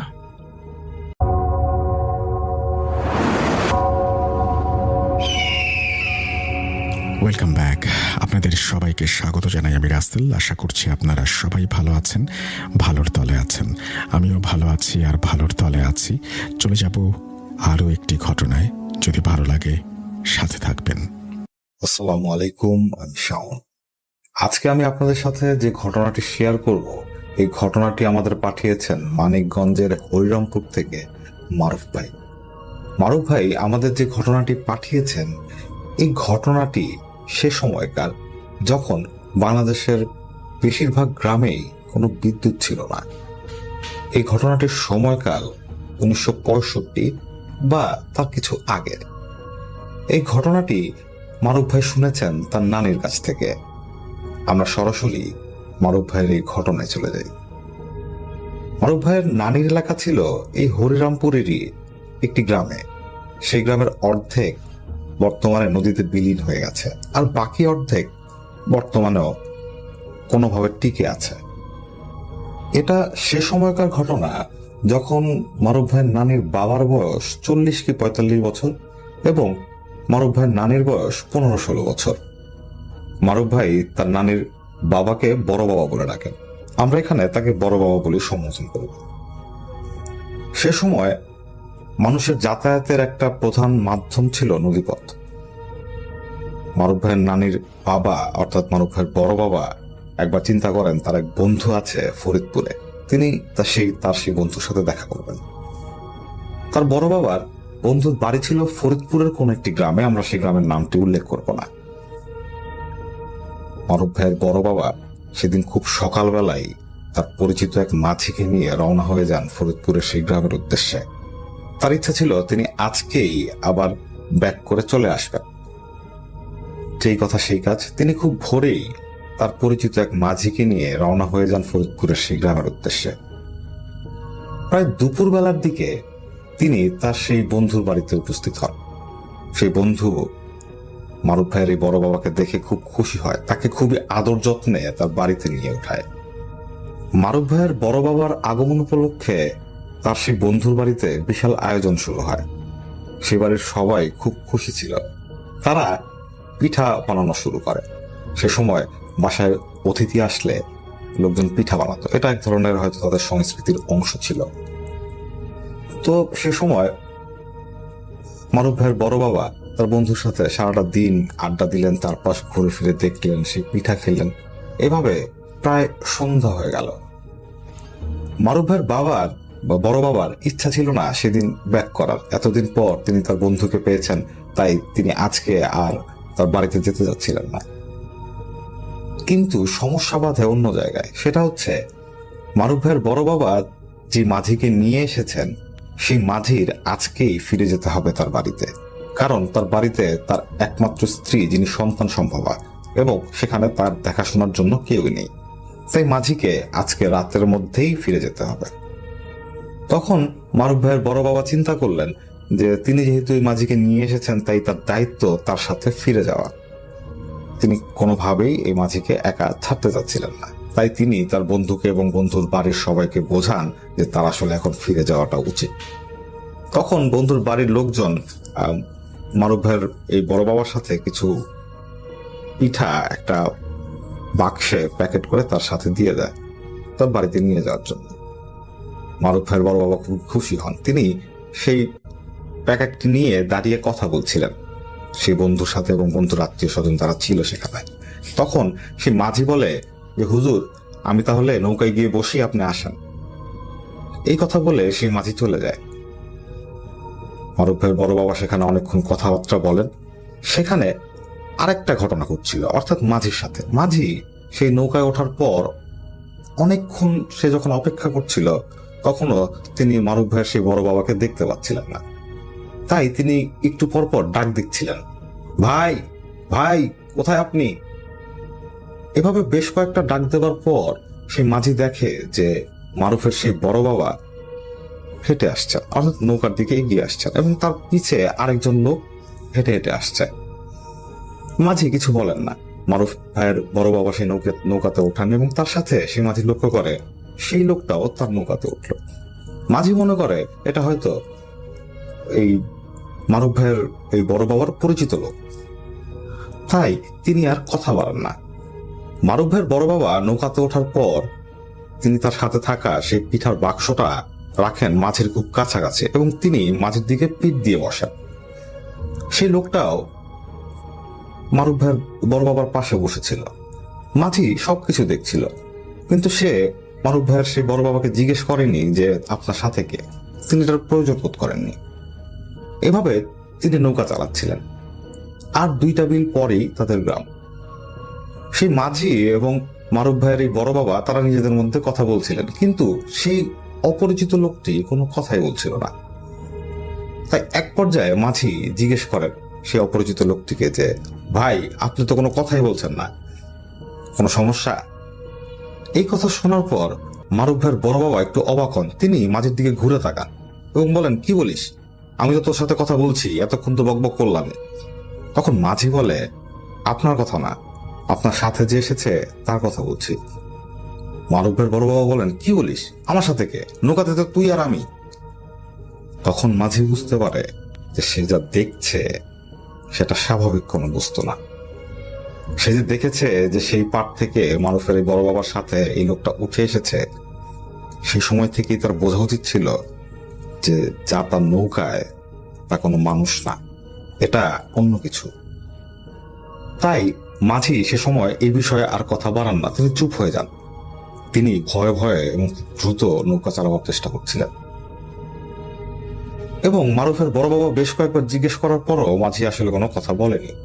এক পর্যায়ে তারা চলে আসে তাদের গন্তব্যস্থলে, অর্থাৎ মারুফদের সেই নানির বাড়ির কাছেই।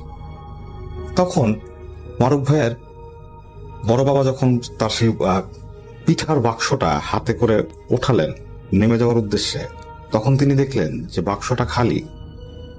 তিনি একটু অবাক হন। তিনি সেই মাঝিকে জিজ্ঞেস করেন, কিরে, তুই কি পিঠা খেয়েছিস?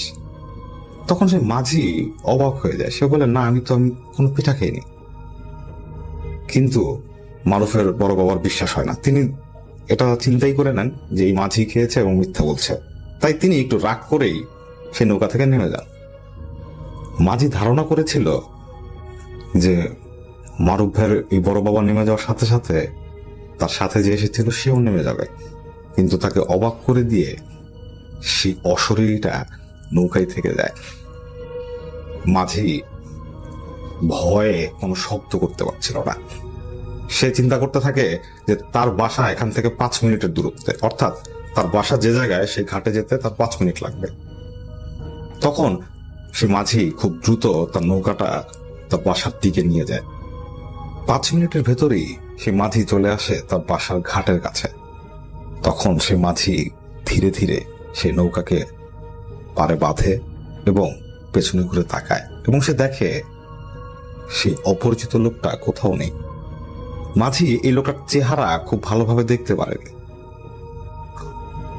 পুরো চেহারাটাই ছিল তার কাছে অস্পষ্ট। একটা কাপড় দিয়ে তিনি তার মাথা ঢেকে রেখেছিলেন।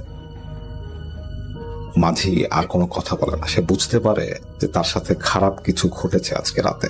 তাই সে দ্রুত তার বাড়ির উদ্দেশ্যে হাঁটা দেয়।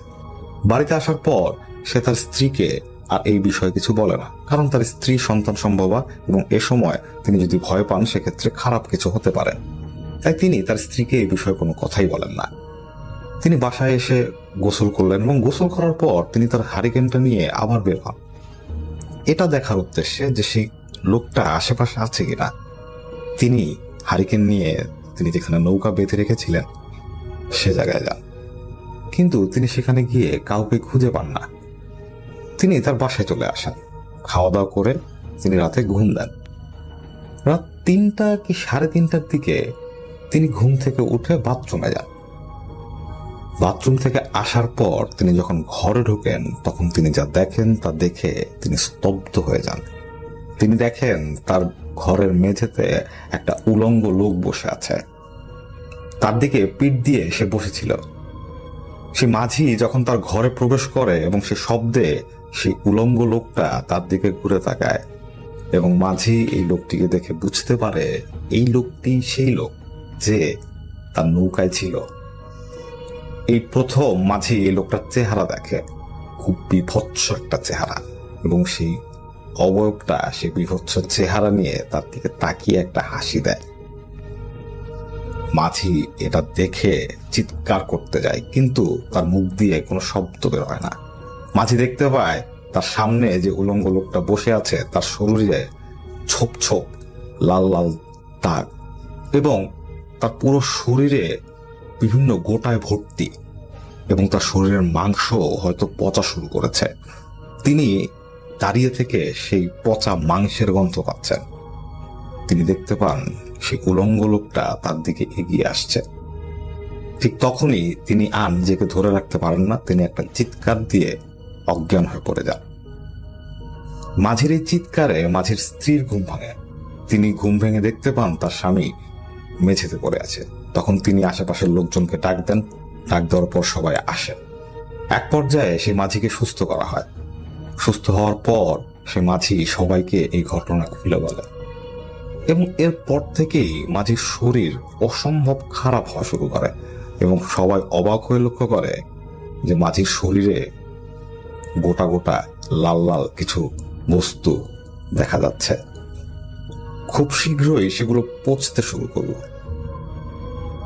এই মাঝির সারাদিনই নাকে পচা মাংসের গন্ধ লাগতে থাকতই।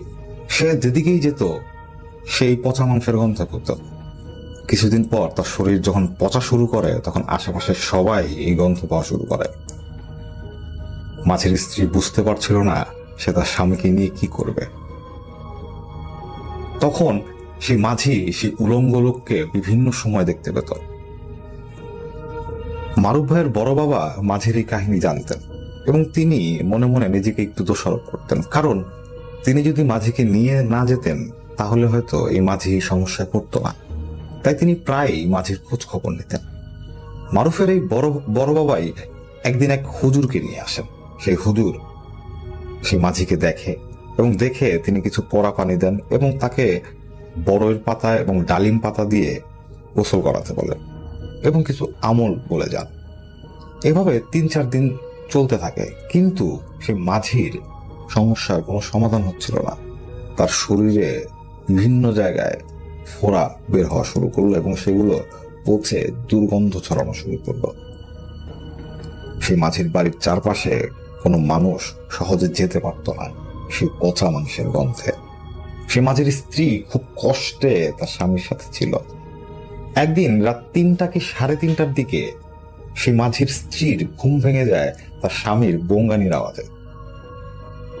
মাঝির স্ত্রী যখন ঘুম ভেঙে দেখে তখন সে দেখতে পায় যে তার স্বামী মুখ দিয়ে অদ্ভুত ধরনের শব্দ করছে এবং তার চোখগুলো বড় বড় হয়ে আছে এবং সে সামনের দিকে কিছু একটা দেখছে এবং সে যা দেখছে তা দেখতে অবশ্যই খুবই ভয়ানক। কারণ সে মাঝির স্ত্রী দেখতে পাচ্ছে তার স্বামী চোখ বড় বড় করে ভয়ার্ত দৃষ্টিতে কিছু একটা দেখছে এবং সে খুবই ভয় পাচ্ছে। তখন মাঝির স্ত্রী এগিয়ে গিয়ে তার স্বামীকে ধরে, কিন্তু তার স্বামী তখনই রক্ত বমি শুরু করে। এটা দেখে সেই মাঝির স্ত্রী খুব ভয় পেয়ে যায় এবং সে চারপাশের লোকজন ডেকে নিয়ে আসে। সবাই আসার পর দেখে সে মাঝির শরীর ধীরে ধীরে স্থির হয়ে গেল। কয়েকটা কাঁপুনি দিয়ে সে একেবারের জন্যই চুপ হয়ে গেল, অর্থাৎ সে মাঝি তখন মারা যায়। আশেপাশের লোকজন খুব তাড়াহুড়া করেই ফজরের নামাজের পরপরই সে মাঝির মৃতদেহ দাফন করে ফেলে। তারা খুবই দুঃখিত ছিল, কারণ এই মাঝি খুবই সুস্থ সবল লোক ছিল এবং খুবই ভালো লোক ছিল।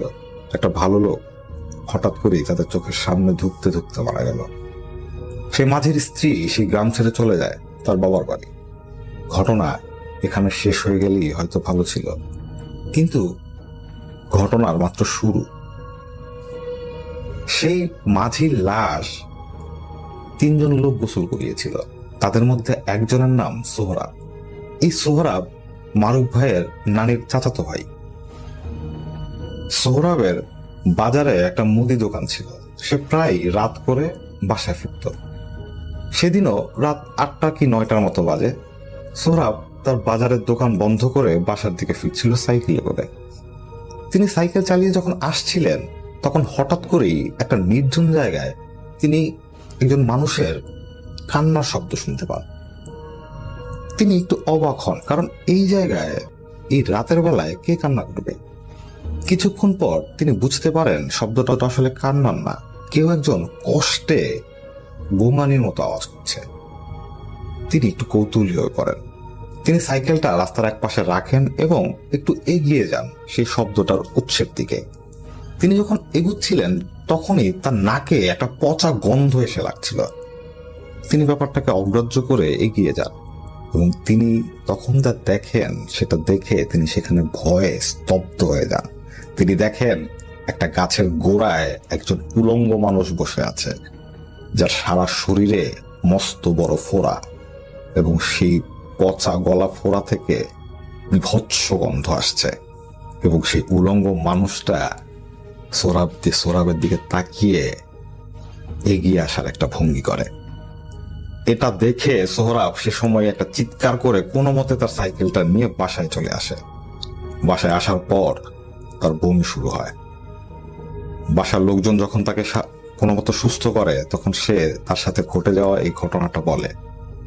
তখন মারুফ ভাইয়ের বড় বাবা বুঝতে পারে যে তার এই ভাতিজা যে লোকটাকে দেখেছে, সেই মাঝিও ঠিক সেই লোকটাকেই দেখেছিল। তিনি একটু ভয় পেয়ে যান। তিনি সেদিন রাতের মতো তাকে কিছু সূরা টুরা পরে ঘুম পাড়িয়ে রাখেন। সোহরাব সেদিন রাতে তার নিজের ঘরেই ঘুমাচ্ছিল। হঠাৎ রাত 2টা কি 3টার দিকে তার ঘুম ভেঙে যায়। ঘুমের মধ্যেই তার মনে হচ্ছিল কেউ একজন তার শরীরে হাত বোলাচ্ছে খুব ধীরে ধীরে। অনেকক্ষণ ব্যাপারটা ইগনোর করার পর এক পর্যায়ে তার ঘুম যখন ভাঙে এবং সে যখন তার চোখ খুলে তাকায়, সে তার জীবনের সব থেকে ভয়াবহ দৃশ্যটা তার চোখের সামনে ঘটতে দেখে। সে দেখে সেই উলঙ্গ লোকটা তার পাশে দাঁড়িয়ে আছে এবং সে তার পচা গলা সে হাতটা দিয়ে সোহরাবের সারা শরীরে স্পর্শ করছে এবং পরম মমতায় যেন তার শরীরে হাত বুলিয়ে দিচ্ছে। এই দৃশ্যটা দেখে সোহরাব চিৎকার করে ওঠে। বাড়ির লোকজন চলে আসে। সোহরাব ঘরের দরজা বন্ধ করে ঘুমিয়েছিল। তারা দরজা ভেঙে ভেতরে ঢোকে এবং দেখতে পায় সোহরাব কাঁদছে এবং তার সারা শরীরে লাল লাল ছোপ ছোপ দাগ। সকালবেলায় সোহরাবের প্রচন্ড জ্বর ওঠে এবং তার শরীর বিভিন্ন জায়গা দিয়ে ফুলে উঠতে শুরু করে। লোকজন বুঝতে পারে তার শরীরেও ফোড়া ওঠা শুরু করেছে। এখানে আর একটা ঘটনা ঘটেছিল, সেটা হচ্ছে সোহরাবের সাথে আরো যে 2 জন ব্যক্তি ছিল যারা সেই মাঝির লাশ গোসল করিয়েছিল, তাদের সাথেও এরকম একটা ঘটনা ঘটে।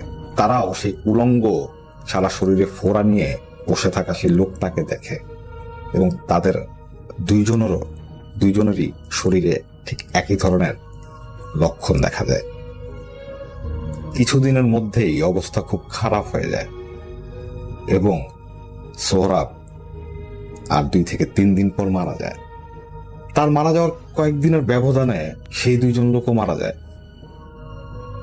এখানে সব থেকে দুঃখের বিষয় হচ্ছে সোহরাব এবং সেই 2 জন লোকের শরীরের বা মৃতদেহের গোসল যারা করিয়েছিল, তাদের সাথেও ঠিক একই ধরনের ঘটনা ঘটা শুরু করে।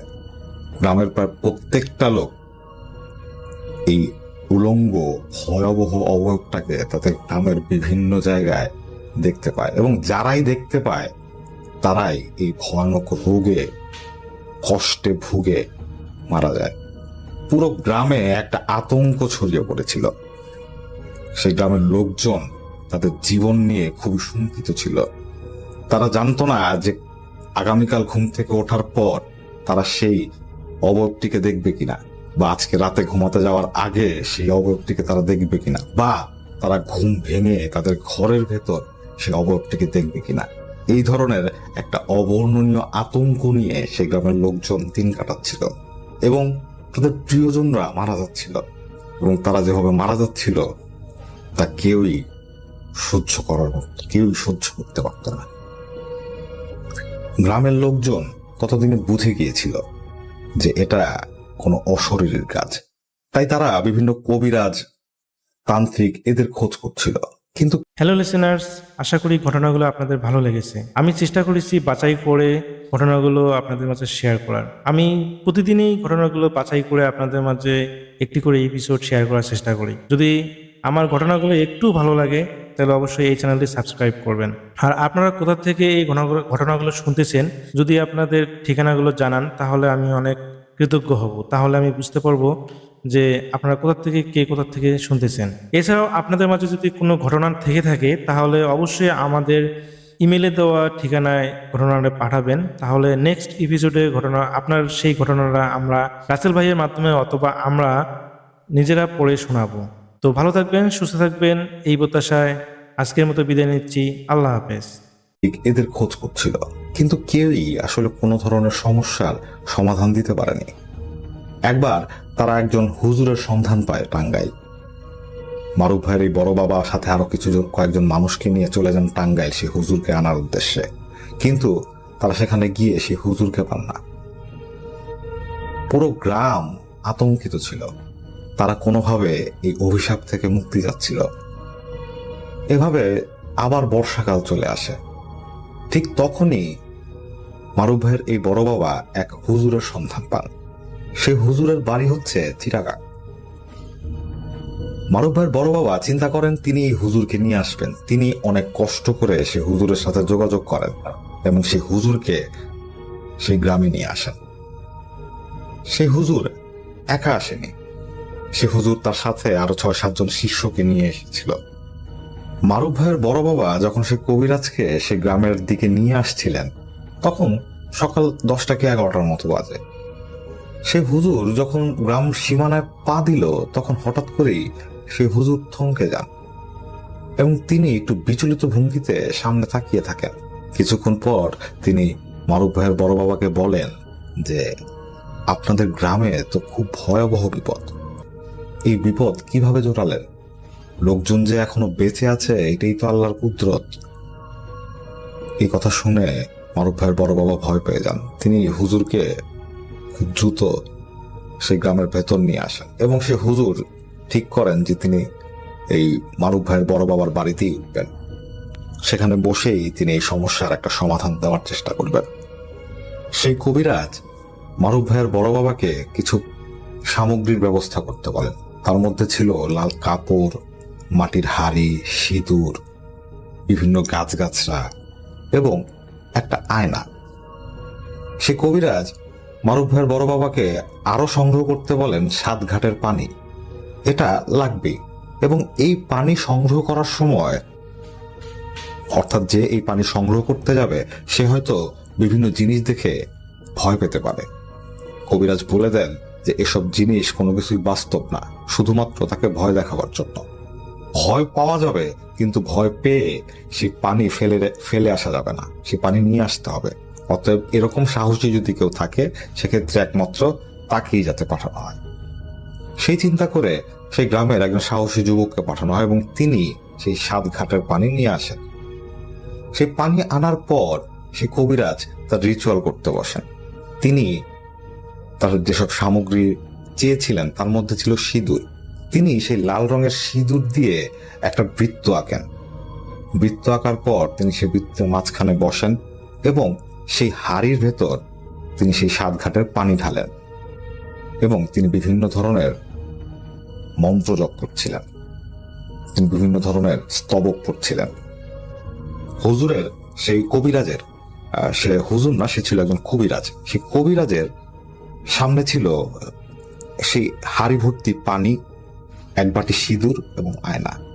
কিছুক্ষণ সেই কবিরাজ সেই মন্ত্র পড়ার পর সেই সিঁদুরটি নিয়ে সেই সাতঘাটের পানির ভেতর ফেলে দেয় এবং সেই পানি নিয়ে সেই আয়নায় ছুঁড়ে মারে এবং আশেপাশের লোকজনকে বলে, আপনারা আয়নার দিকে তাকান এবং যা দেখবেন সেটা দেখে ভয় পাবেন না এবং আপনারা এটা দেখে নিশ্চিত করবেন যে আপনারা একে চেনেন কিনা। তখন আশেপাশের লোকজন সেই আয়নার দিকে তাকায় এবং তারা দেখতে পায় সেই আয়নার ভেতরে একজন উলঙ্গ মানুষ বসে আছে, যে ঠিক তাদের দিকেই তাকিয়ে আছে। সেই মানুষটি দেখতে খুবই বিভৎস এবং তার সারা শরীরে বিভিন্ন আকৃতির ফোড়া, যেগুলো থেকে পুঁজ বেরোচ্ছে। এটা দেখে সেই কবিরাজ উপস্থিত সবাইকে বলে, আপনারা কি কেউ একে চেনেন? সবাই না সূচক মাথা নাড়ায়, অর্থাৎ কেউ একে চেনে না। তখন সেই কবিরাজ বলে, এ হচ্ছে বসন্ত। এ যেই গ্রামে নিজ ইচ্ছায় আসে সেই গ্রাম থেকে ওকে দূরে সরানো সম্ভব, কিন্তু কেউ যদি ওকে আমন্ত্রণ করে কোনো গ্রামে নিয়ে আসে সেক্ষেত্রে ওকে তাড়ানো প্রায় অসম্ভব। তখন এ নিজের ইচ্ছায় যাকে দেখা দেবে তারই বসন্ত হবে এবং সেই মারা যাবে।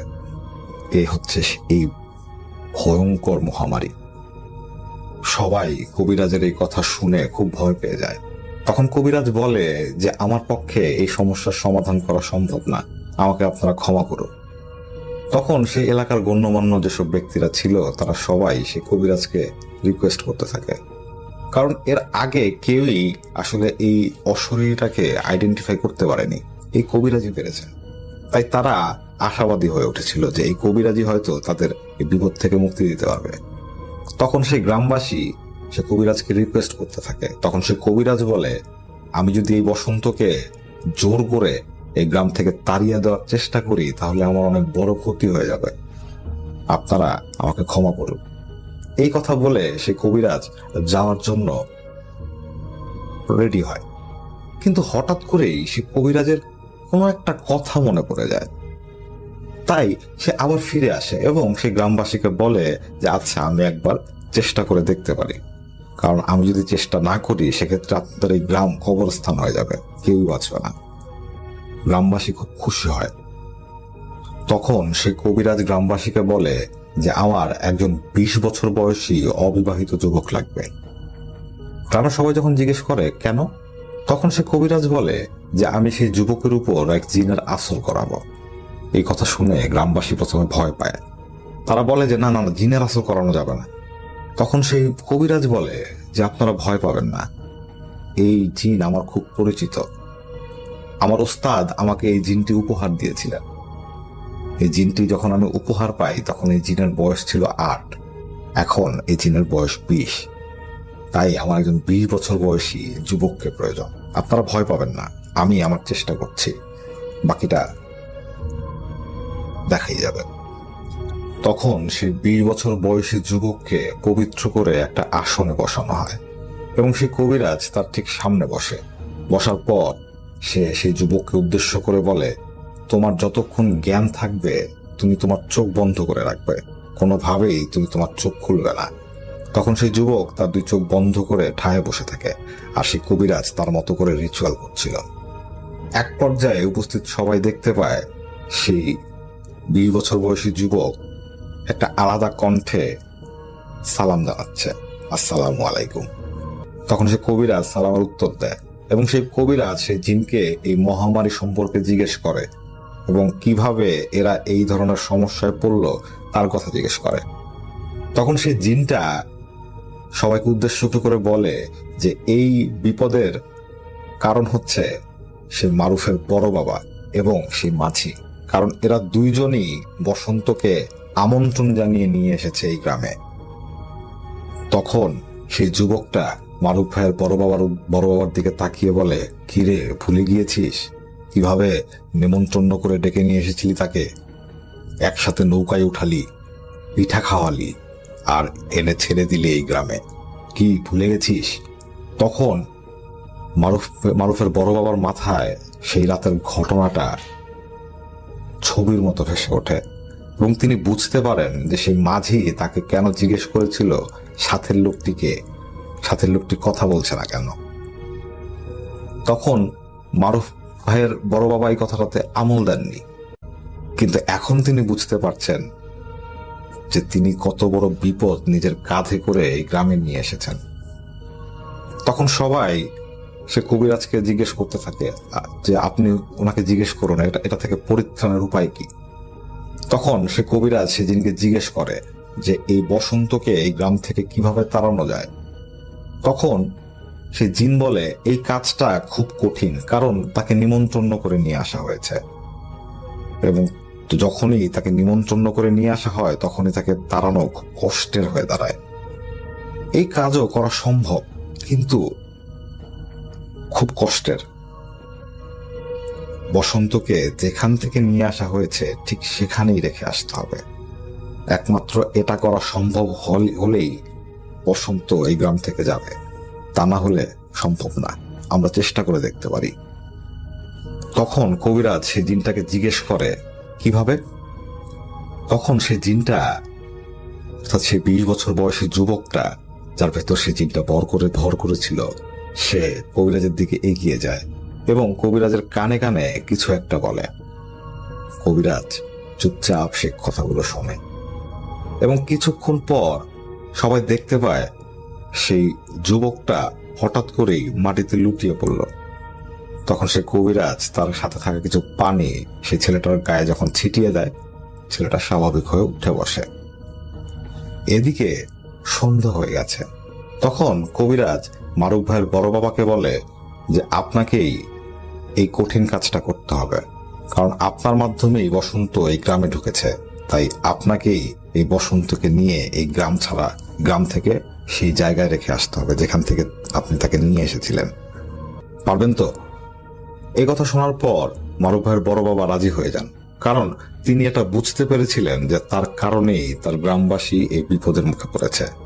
তাই তিনি সর্বাত্মকভাবে চেষ্টা করছিলেন যে কিভাবে তার এই গ্রামবাসীকে এই বিপদ থেকে রক্ষা করা যায়। তাই তিনি রাজি হয়ে যান। তখন কবিরাজ বলে যে যেই নৌকায় করে আপনারা এসেছিলেন ঠিক সেই নৌকাটাই লাগবে এবং যেখানে নৌকাটা বাঁধা ছিল ঠিক সেই জায়গাতেই নৌকাটা বেঁধে রাখতে হবে।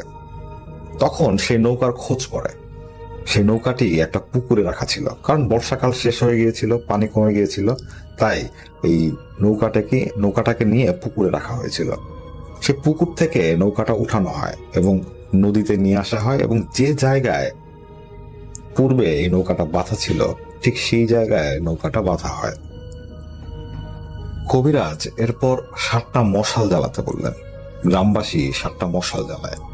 তখন কবিরাজ তার সেই 7 শিষ্যের হাতে সেই 7টা মশাল দেন এবং বলেন তোমরা এই গ্রামের উত্তর দিক থেকে দক্ষিণ দিক পর্যন্ত হেঁটে যাবে এই মশাল হাতে, এবং তোমরা যখন হাঁটবে তখন তোমরা একটা মন্ত্র পড়তে থাকবে, কিন্তু সাবধান, মন্ত্র ভুল পড়া যাবে না। যদি কেউ এই মন্ত্রটা ভুল পড়ো তাহলে আমাদের সবার উপরই খুব খারাপ ধরনের বিপদ ঘটবে, সুতরাং তোমরা সাবধান। তখন সেই শিষ্যরা সেই গুরুর কথা মানে এবং তারা তার কাছে ওয়াদা করে যে তারা এই কাজ করবে এবং তাদের কোনো ভুল হবে না। এরপর তারা সেই উত্তর দিক থেকে, অর্থাৎ গ্রামের সেই উত্তর দিক থেকে সেই মশাল নিয়ে হাঁটা শুরু করে। এখানে কবিরাজ সেই আয়নায় বসন্তের গতিবিধি দেখছিল। কবিরাজের পাশে গ্রামের আরো গণ্যমান্য কিছু লোক বসেছিল এবং তারাও ঠিক একই জিনিস দেখতে পাচ্ছিল।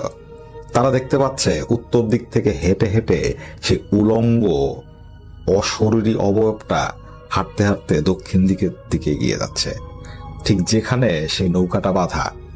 এবং তারা এটাও দেখতে পাচ্ছে তার ঠিক পেছনে মশাল হাতে এগিয়ে আসছে কবিরাজের সেই 7 শিষ্য, এবং সেই বসন্ত তাদের ঠিক আগে আগে হাঁটছে। সবাই দেখতে পায় সেই বসন্ত হাঁটতে হাঁটতে এগিয়ে গিয়ে নদীর পাড়ে গিয়ে দাঁড়ায় এবং কিছুক্ষণ পর সেই নৌকায় উঠে বসে। এই দৃশ্য দেখার পর সে কবিরাজ মারুফ ভাইয়ের বড় বাবার দিকে তাকান এবং তাকে বলেন যে এখন সব কাজ আপনার, আপনি সাহস হারাবেন না এবং আপনি ভয় পাবেন না। তখন সে কবিরাজ মারুফ ভাইয়ের বড় বাবাকে একটা তাবিজ দেয় এবং বলে এই তাবিজটা হাতে বেঁধে রাখতে। মারুফ ভাইয়ের বড় বাবা যখন নৌকায় উঠতে যাবেন তখন কবিরাজ আবার তার হাত ধরে তাকে থামান এবং বলেন, আপনি যখন নৌকা চালাবেন তখন চিন্তা করবেন নৌকায় আপনি একলা। বসন্ত যে এই নৌকায় আছে এটা আপনি সম্পূর্ণ ভুলে যাবেন। বসন্ত আপনার কোনো ক্ষতি করতে পারবে না। আপনাকে আমি যে তাবিজটা দিয়েছি সেই তাবিজটার কল্যাণে সে আপনার ধারে কাছে আসতে পারবে না, কিন্তু সে হয়তো আপনাকে ভয় দেখাতে পারে। আপনি ভয় পাবেন না। আপনি চিন্তা করতে থাকবেন যে আপনি একা এবং এই নৌকায় আর কেউ নেই। আমি এখানেই আপনার জন্য অপেক্ষা করছি, আমি কোথাও নড়ছি না। আপনি যান, আপনি কাজ শেষ করে ফিরে আসুন, আপনি পারবেন। এই কথা বলে সে কবিরাজ মারুফ ভাইয়ের বড় বাবাকে নৌকায় তুলে দিলেন। মারুফ ভাইয়ের বড় বাবা নৌকা চালাচ্ছিলেন। তিনি জানেন এবং তিনি দেখছেন তার নৌকায় এক অশরীরী বসা। তিনি ভয় পাচ্ছেন, কিন্তু তিনি এটাও জানেন তিনি যদি আজকে রাতে ভয় পেয়ে যান সেক্ষেত্রে তিনি তার সেই গ্রামবাসীকে বাঁচাতে পারবেন না, সবাই মারা যাবে। তাই তিনি তাতে দাঁত চেপে সে কবিরাজের কথাগুলো মনে করতে থাকেন। তিনি চিন্তা করতে থাকেন যে এই নৌকায় তিনি ছাড়া আর কেউ নেই। চারপাশ একেবারে নিস্তব্ধ। নদীতে সেরকম পানি ছিল না, তাই চালাতেও কোনো কষ্ট হচ্ছিল না। কিন্তু মারুফ ভাইয়ের বড় বাবা প্রায় বিভিন্ন শব্দে আটকে উঠছিলেন। হঠাৎ করেই তিনি বুঝতে পারেন তার নৌকায় বসে থাকা সেই অশরীরীটা তার মনোযোগ আকর্ষণের চেষ্টা করছে, কিন্তু তিনি কোনো ধরনের কথাই বলছিলেন না। তিনি সেদিকে ফিরেও তাকাচ্ছিলেন না। কিছুক্ষণ পর মারুফের বড় বাবা লক্ষ্য করেন যে চারপাশ তীব্র মাংস পচা গন্ধে পড়ে গেছে, কিন্তু তারপরও তিনি তার নাক চেপে ধরে কোনোভাবে নৌকা চালাতে থাকেন। এক পর্যায়ে তিনি যখন তার গন্তব্যস্থলে এসে পৌঁছান তখন তিনি দেখতে পান যে তিনি কোনো ঘাটে এসে পৌঁছাননি। তিনি এমন একটা জায়গায় এসে পৌঁছেছেন সেখানটা হচ্ছে একটা শ্মশান ঘাট। তখন মারুফ ভাইয়ের বড় বাবা সে নৌকা থেকে নামেন এবং সেই কবিরাজের কথা মতো কিছু রিচুয়াল করেন এবং তিনি সেই অবয়বটাকে উদ্দেশ্য করে 3 বার বলতে থাকেন, এবার নামো, এবার নামো, এবার নামো। তখন তিনি দেখতে পান একটা বাতাস হঠাৎ করেই যেন তার দিকে শো শো শব্দ করে ছুটে আসছে। তিনি প্রচন্ড ভয় পান, কিন্তু তিনি এটাও লক্ষ্য করেন সেই বাতাসটা ঠিক তার পাশ কাটিয়ে চলে গেল। মারুফ ভাইয়ের বড় বাবা দেখতে পান তার চারপাশে যেন ঝড় উঠে গেছে। তিনি তার চোখ বন্ধ করে ফেলেন। কিছুক্ষণ পর চারপাশ একেবারে নিস্তব্ধ। তিনি যখন তার চোখ খুলে তাকান তখন তিনি দেখতে পান তার নৌকাটা পানিতে উল্টা করে ডুবানো। তিনি এগিয়ে যান, তিনি সেই নৌকাটাকে ঠিক করেন, পানি সেচেন এবং নৌকাটাকে যখন ঠিকঠাক করে নৌকা চালাবার উদ্দেশ্যে বসেন তখন তিনি শেষবারের মতো চারপাশটা দেখে নেন। এরপর তিনি নৌকা চালিয়ে তার গন্তব্যস্থলের দিকে এগোতে থাকেন। তখন প্রায় ভোর হয়ে গেছে। যখন তিনি তার বাসার কাছাকাছি চলে আসেন তিনি দেখতে পান সেই নদীর পাড়ে সেই কবিরাজের 3 শিষ্য দাঁড়িয়ে আছে, হাতে 3টা মশাল নিয়ে। মারুফ ভাইয়ের বড় বাবা ধীরে ধীরে সেই নদীর পাড়ে এসে তার নৌকাটা ভিড়ান। তখন সে শিষ্যরা তাকে বলে যে আপনার এখন এই নদীতে অর্থাৎ এই নদীর পানি দিয়ে গোসল করে পবিত্র হয়ে আসতে হবে। তখন মারুফ ভাইয়ের বড় বাবা সেই নদীতে নেমে গোসল করেন এবং গোসল করে তিনি তাদের সাথে তার বাড়ির উদ্দেশ্যে রওনা হন। তিনি যখন তার বাড়িতে এসে পৌঁছান তখন তিনি দেখতে পান সেই কবিরাজ তার হাতে দেওয়া সেই সিঁদুরের মাধ্যমে দেওয়া সেই বৃত্তাকার যে গণ্ডি তার মধ্যেই বসে আছেন। তিনি একটু অবাক হয়ে কবিরাজের দিকে তাকান। তখন কবিরাজ মারুফ ভাইয়ের বড় বাবার দিকে তাকিয়ে বলেন যে এখন আমার কাজ শেষ, আপনারা সবাই শুকরিয়া করুন এবং আল্লাহকে ধন্যবাদ দিন। তিনি চেয়েছেন বলেই আসলে আমরা এই বিপদ থেকে রক্ষা পেয়েছি। আপনারা বেশি বেশি আমল করবেন। এরপর তিনি সেই দিনই তার শিষ্যদের নিয়ে চলে যান চট্টগ্রামে। কবিরাজ যখন চলে যায় তখন মারুফ ভাইয়ের বড় বাবা শুনতে পারেন যে তিনি যখন নৌকায় করে যাচ্ছিলেন তখন প্রত্যেকটা মুহূর্ত কবিরাজ এই বৃত্তাকার গণ্ডির ভেতর বসে সেই আয়নায় লক্ষ্য রাখছিলেন এবং আশেপাশের লোকজনও নাকি পুরো বিষয়টা দেখতে পাচ্ছিল। তারা দেখতে পাচ্ছিল যে সেই বসন্ত কিভাবে রেগে বাতাসের মাধ্যমে মারুফের বড় বাবার ক্ষতি করতে চেয়েছিল। সেই বসন্ত নাকি এত রেগে গিয়েছিল যে সে শেষ মুহূর্তে যাওয়ার আগে সে নৌকাটা ডুবিয়ে দিয়ে যায়। কিন্তু সে বসন্ত মারুফের বড় বাবাকে কোনো কিছুই করতে পারেনি, একমাত্র সেই কবিরাজের তাবিজের কারণে। এটা সেই আশেপাশে থাকা লোকজন নিজেদের চোখে দেখেছে। এটা শোনার পর মারুফ ভাইয়ের বড় বাবা খুবই আশ্চর্য হন এবং তিনি বুঝতে পারেন যে এই কবিরাজ আসলে কামের লোক। তখন তিনি পুরো গ্রামবাসীকে বলেন যে আমরা যেহেতু এই বিপদ থেকে রক্ষা পেয়েছি, তাই অবশ্যই আমরা আল্লাহর শুকরগুজার করব এবং সব নিয়ম কানুন মেনে চলার চেষ্টা করব। কারণ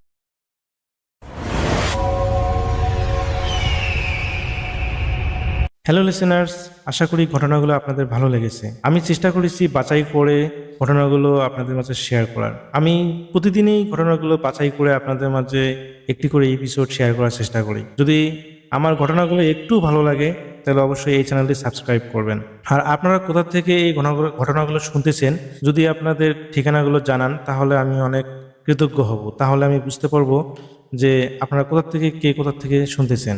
এছাড়াও আপনাদের মাঝে যদি কোনো ঘটনা থেকে থাকে তাহলে অবশ্যই আমাদের ইমেলে দেওয়া ঠিকানায় ঘটনাটা পাঠাবেন। তাহলে নেক্সট এপিসোডে আপনার সেই ঘটনাটা আমরা রাসেল ভাইয়ের মাধ্যমে অথবা আমরা নিজেরা পড়ে শোনাবো। তো ভালো থাকবেন, সুস্থ থাকবেন, এই প্রত্যাশায় আজকের মতো বিদায় নিচ্ছি। আল্লাহ হাফেজ।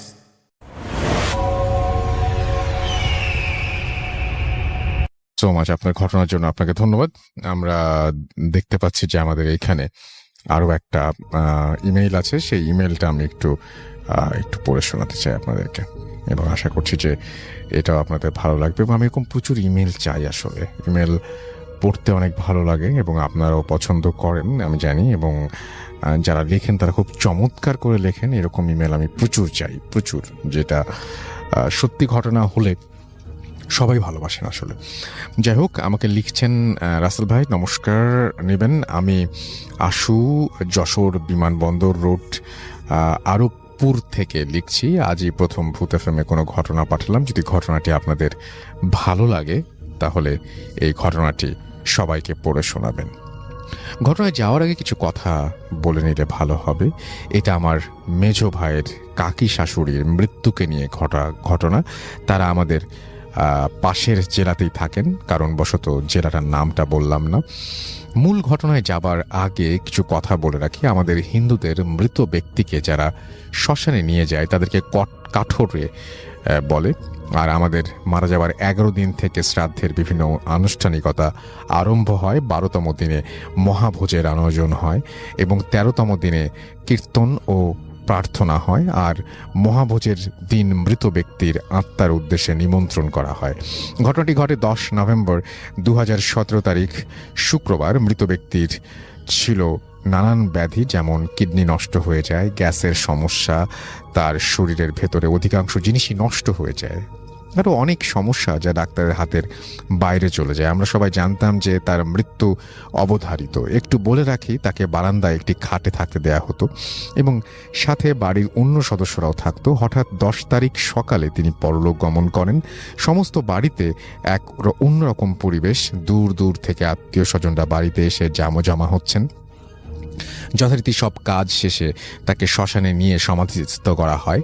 বাড়িতে আস্তে আস্তে লোকের সংখ্যাও কমে যায়। চারিদিকে থমথমে পরিবেশ। কেবল তার মেয়েরা মায়ের শোকে আর্তনাদ করছে। মৃত ব্যক্তি মারা যাবার আগে তার বোনকে আসতে বলেছিলেন দেখবে বলে, হয়তো কোনো কারণে সে আসতে পারেনি, কিন্তু মারা যাবার পর সে এসেছিল। সেদিন রাতে ওই খাটেই তার বোন এবং মেয়ে ঘুমায়। এত সময় সব ঠিকঠাক চলছিল। রাত বেড়ে ঘড়ির কাঁটা যখন আনুমানিক 2টার দিকে, তখন হঠাৎ ঘরের চালে খুব জোরে সোরে একটা আওয়াজ হলো, যেন কেউ চালে ইট মারছে। এতে মোটামুটি সবাই জেগে গেছে, কিন্তু সবাই যে যার মতো চুপ করে শুয়ে থাকে। ওই আওয়াজটাকে কেন্দ্র করে সবাই কেমন যেন ভীত হয়ে যায়। ঠিক তখন থেকেই আরম্ভ হয় অস্বাভাবিক ঘটনা। প্রথমে বারান্দায় শোয়া সেই বোনের গায়ের থেকে আপনা আপনি কম্বল বারবার পড়ে যাচ্ছে, কেমন যেন অন্যরকম অনুভূতি হচ্ছে তার। বোনটি এবার হঠাৎ করে খেয়াল করে দেখে যে অন্ধকারে কেমন যেন মানুষের আকৃতি তার কম্বল ধরে টানছে। ভয় তার গলা থেকে কোনো আওয়াজ বের হচ্ছে না। অনেক চেষ্টা করেও সে কিছুই করতে পারছে না। এক পর্যায়ে ওই আকৃতিটা কম্বল দিয়ে তার গলা চেপে ধরেছে। ঠিক তখনই সে যা দেখে, তার জন্য সে প্রস্তুত ছিল না। সে দেখে যে তারই মারা যাওয়া বোন পুরো সুস্থ অবস্থায় তাকে গলা টিপে ধরেছে এবং প্রচণ্ড অন্ধকারে তার ওপর চাপ দিচ্ছে। আর কিছু সময় এভাবে থাকলে হয়তো তাকে আর জীবিত ফেরত পেতাম না। এমন সময় থাকা অন্য মহিলাটির গায়ে তার হাতের স্পর্শ করলে সে কিছুটা স্বাভাবিক হয়। তার সাথে এই পর্যন্ত তার পাশে মৃত ব্যক্তির এক মেয়ে তখনও ঘুমাচ্ছিল। এবার তার কাছে ওই আকৃতিটা যেয়ে বসে এবং তার মাথায় হাত বুলায়। যে মৃত ব্যক্তির বোন অসাড় হয়ে দেখে, কিন্তু সে কিছুই বলতে পারে না বা করতে পারে না। এটাও বলে রাখা ভালো যে ওই মহিলা তার ছেলে মেয়েদের খুব ভালোবাসত। তিনি নিজের ঔষধের টাকা দিয়ে ছেলে মেয়ের বউয়ের জন্য গয়না বানিয়েছিলেন। তারপর থেকে বাড়িতে সবসময় থমথমে পরিবেশ থাকতো। ঘটনা এখানেই শেষ হয়নি, এবার আরও রোমাঞ্চকর কিছু ঘটনা ঘটে। এবার শ্রাদ্ধের দিন বাড়ি ভর্তি সব লোকজন নিয়ম অনুসারে সব কাঠুরেদেরকে নিমন্ত্রণ করে মহাভোজে অংশগ্রহণ করার জন্য। আর সেই সাথে ওই মৃত ব্যক্তি ও অন্য প্রয়াত ব্যক্তিদের নিমন্ত্রণ করা হয়েছে। তাদেরকে সময় দেওয়া হয়েছে রাত 9টার সময়। রাত 8:30 মধ্যে সব কাঠুরে চলে যায়। খাবার পরিবেশন করা শেষ।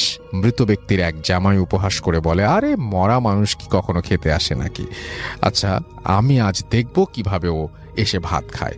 বেশ কিছু সময় পর সবকিছু ভালোই চলছিল। আস্তে আস্তে ঘড়ির কাঁটা 9টার কাছে পৌঁছায়। এবার বাড়ির পরিস্থিতি পাল্টে যেতে আরম্ভ করলো। ওই জামাই খেতে বসেছে, এমন সময় হঠাৎ তার পেছনে খুব জোরে একটা আওয়াজ হয়। কিন্তু অবাক করা বিষয়, আওয়াজটা যে কিসের তা কেউ আবিষ্কার করতে পারল না। এবার বাড়ির এক পাশ থেকে কেমন যেন গোঙানোর শব্দ আসছে। ক্রমশ আওয়াজটা বেড়েই চলছে। আস্তে আস্তে আওয়াজটা অনেকে একসাথে ঝগড়া করলে যেমনটা হয় তেমন মনে হচ্ছে, এবং একসাথে অনেকগুলো কুকুর যেন আওয়াজ করছে। সেখানে মাত্র একটি কুকুর ছিল এবং সেটা সবার সামনেই বসা ছিল। ওই কুকুরটাও ভয়ে ওই দিকে যাচ্ছে না। এবার রাত 9টা বাজে। সবাই খাবার দাবার খাওয়ার জন্য প্রার্থনা করে খেতে আরম্ভ করে। ঠিক তখনই সব আওয়াজ থেমে গেল। এবার যা আরম্ভ হলো, ওই পাশ থেকে সেখানে নিমন্ত্রণ করা হয়েছে সেখান থেকে কিছু অস্বাভাবিক শব্দ শোনা যাচ্ছে। অনেকটা মাংসের হাড় চিবানোর শব্দ, কটর মটর। সবাই এই শব্দ শুনতে পারছিল। তখন মৃত ব্যক্তির স্বামী ভাবে যে আসলে এটা কিসের আওয়াজ, সত্যিই কি সে এসে খাবে? তো তিনি ওই পাশে আস্তে আস্তে করে দূর থেকে তাকায়। তাকানোর পর সে যে দেখে, আমাদের সবাইকে হতবাক করে দেয়। সে তার মৃত স্ত্রীকে দেখতে পায় এবং সে সেখানে খেতে বসেছে। সেখানে মৃত ব্যক্তিকে নিমন্ত্রণ করা হয়েছিল সেখানে, এবং এটা তিনি শুধু দেখেননি, বাড়ির অন্য লোকেরাও দেখে এবং বাড়িতে যত লোক ছিল তারা সবাই প্রচণ্ডভাবে ভয় পেয়ে যায়। এভাবে বিভিন্ন ভীতিকর পরিবেশের মধ্য দিয়ে কাটে সারা রাত। তারপর থেকে আর তেমন কিছু ঘটেনি। এখন পর্যন্ত সবই ঠিকঠাক আছে। মৃত ব্যক্তির আসার প্রমাণ পাওয়ার জন্য ওই জায়গায় পাতলা করে মাটির প্রলেপ দেওয়া হয়, যাতে কেউ আসলে তার পায়ের ছাপ পড়ে যাবে। পরের দিন সেখানে পায়ের ছাপ পাওয়া যায়, মানুষের মতো পরিপাটি হয়ে খাওয়া ও অনেক নমুনাও পাওয়া যায়। এবং আমি নিজে না থাকলে হয়তো কখনো বিশ্বাস করতাম না এটা তাদের বাড়ির মধ্যে ঘটে যাওয়া ঘটনা।